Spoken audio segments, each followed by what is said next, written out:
Hello, BHS ഡിഷസിലേക്ക് എല്ലാവർക്കും സ്വാഗതം. ഇന്ന് നമുക്ക് ഒരു പച്ച വാഴയ്ക്ക വെച്ചൊരു ചായക്കടി ഉണ്ടാക്കാം.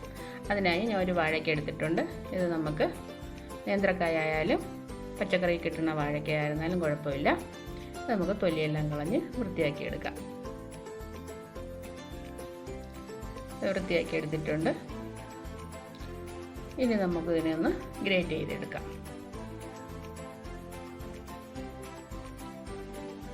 ഗ്രേറ്റ് ചെയ്തെടുത്തതിന് ശേഷം ഇതിലേക്ക് നമുക്ക് വെള്ളം ഒഴിച്ച് മുങ്ങിക്കിടക്കത്തക്ക വെള്ളം ഒഴിച്ച് നമുക്കൊരു 15 മിനിറ്റ് സമയം വച്ചിരിക്കാം. ഇതിൻ്റെ കറയെല്ലാം പോകാൻ വേണ്ടിയാണ് വച്ചിരിക്കുന്നത്.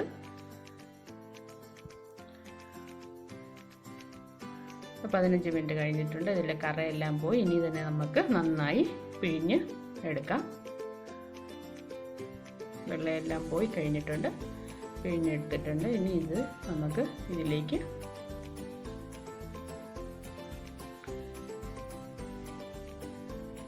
ഒരു സവാള അരിഞ്ഞതും ചെറുതായി അരിഞ്ഞതും, 2 പച്ചമുളക് ചെറുതായി അരിഞ്ഞതും, ഇഞ്ചി വെളുത്തുള്ളിയും ചതച്ചത് 1 ടേബിൾ സ്പൂണും കുറച്ച് കറിവേപ്പിലയും ചേർത്ത് ഇതിലേക്ക് 1/2 ടീസ്പൂൺ മഞ്ഞൾപ്പൊടിയും 1 ടീസ്പൂൺ മുളക് പൊടിയും 1 നുള്ളു കായപ്പൊടിയും പാകത്തിന് ഉപ്പും ചേർത്ത് നന്നായി മിക്സ് ചെയ്ത് കൊടുക്കാം.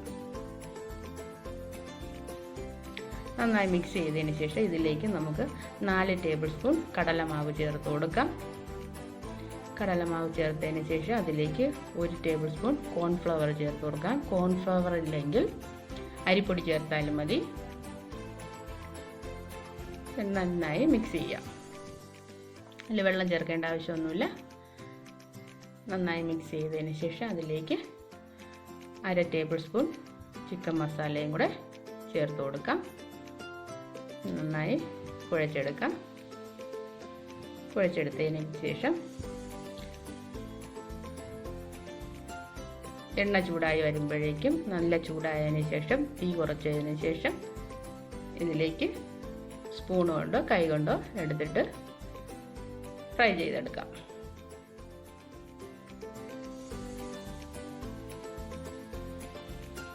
തിരിച്ചും മറിച്ചിട്ട് നന്നായി മുരിഞ്ഞ് വരത്തക്ക വിധം ഫ്രൈ ചെയ്തെടുക്കാം. നല്ല സ്വാദുള്ള ഒരു പലഹാരമാണ്. ഇത് ചൂടോട് കഴിക്കാനാണ് കൂടുതൽ ടേസ്റ്റ്. ഇതെല്ലാം ഫ്രൈ ആയിട്ടുണ്ട്. ഇത് നമുക്കൊരു പാത്രത്തിലേക്ക് മാറ്റാം.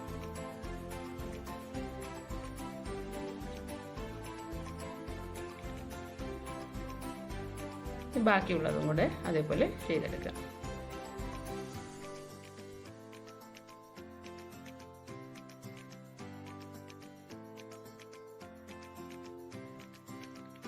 ചായയ്ക്ക് പുതിയൊരു പലഹാരമായി എല്ലാവരും ട്രൈ ചെയ്ത് നോക്കുക.